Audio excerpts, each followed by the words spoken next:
few ဆိုတဲ့စကားလုံးကအမှန်လား a few ဆိုတဲ့စကားလုံးကအမှန်လားဘယ်ဟာအမှန်လဲမင်္ဂလာပါအင်္ဂလိပ်ဝေးအစတာ channel ကနေကြည့်ကြပါမယ်ဒီနေ့မှာတော့အစတာက few ဆိုတဲ့စကားလုံးကအမှန်လား a few ဆိုတဲ့စကားလုံးကအမှန်လားဆိုတာကိုပြပြသွားမှာပဲဖြစ်ပါတယ်အမှန်တကယ်တော့ a few ရော few ရောနှစ်ခုစလုံးကအမှန်တွေပဲဖြစ်ပါတယ်ဒါပေမဲ့သူတို့နှစ်ခုရဲ့အဓိပ္ပာယ်ကတော့ကွဲသွားပါတယ် few ဆိုတဲ့စကားလုံးရဲ့အဓိပ္ပာယ်ကတော့ negative feeling ဘက်ကိုပို့ပြီးတော့သွားပါတယ်ငါမှမရှိသလောက်နေတယ်ဒါပေမဲ့ a few ဆိုတဲ့စကားလုံးကတော့ positive feeling ရှိပါတယ်ငါမှနည်းနည်းတော့ရှိ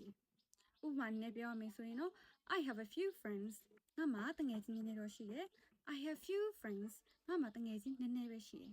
ဒီနှစ်ခုရဲ့ကွာခြားချက်ကိုပြောရမယ်ဆိုရင်တော့ I have few friends ငါမှတငယ်ချင်းနည်းနည်းပဲရှိတယ်ဆိုတာတငယ်ချင်းမရှိသလောက်နည်းတယ်လို့ပြောချင်တာပါဒါပေမဲ့ I have a few friends ငါမှတငယ်ချင်းအနည်းငယ်ရှိတယ်ဆိုတာကကို့မှာတငယ်ချင်းလုံလောက်တဲ့အရေးတက်ရှိတယ်လို့ပြောချင်တာပဲဖြစ်ပါတယ်